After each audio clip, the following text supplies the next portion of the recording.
Thèse 253e. Il est des vérités que les esprits moyens sont particulièrement aptes à découvrir. Il est de vérités qui n'ont de charme et de séduction que pour les esprits moyens.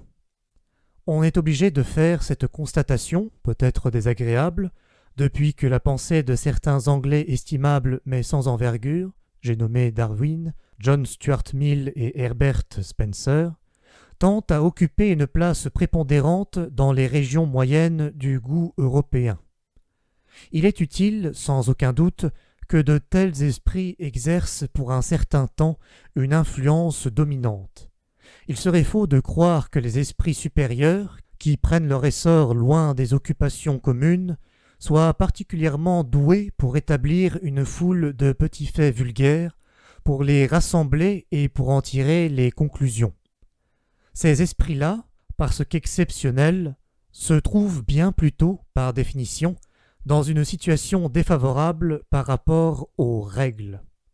En définitive, ils ont mieux à faire que de simples découvertes. Ils ont à être quelque chose de nouveau, à signifier quelque chose de nouveau, à représenter des valeurs nouvelles. Le gouffre qui sépare le savoir du pouvoir est peut-être plus grand, et aussi plus inquiétant qu'on ne pense. Il se peut que l'homme de grand pouvoir et de grand style, le créateur, doive être un ignorant, tandis qu'une certaine étroitesse, une sèche et laborieuse minutie, bref, quelque chose d'anglais, peut disposer assez bien à des découvertes du genre de celles de Darwin. N'oublions pas enfin qu'une fois déjà la profonde médiocrité des Anglais a entraîné un abaissement général de l'esprit européen, ce qu'on appelle les idées modernes ou les idées du XVIIIe siècle, ou aussi les idées françaises, contre lesquelles l'esprit allemand s'est insurgé avec un profond dégoût. Ces idées ont été d'origine anglaise. On ne peut avoir de doute à ce sujet. Les Français ne furent que les singes et les comédiens de ces idées.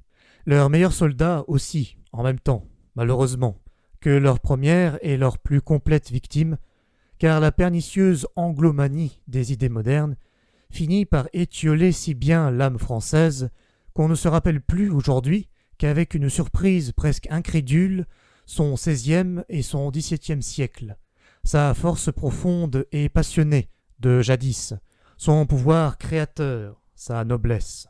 Il ne faut jamais perdre de vue ce jugement qui exprime la vérité historique et le défendre en dépit des apparences du moment. La noblesse européenne, noblesse du sentiment, du goût, des mœurs, bref, la noblesse à tous les sens élevés du mot, est l'œuvre et l'invention de la France.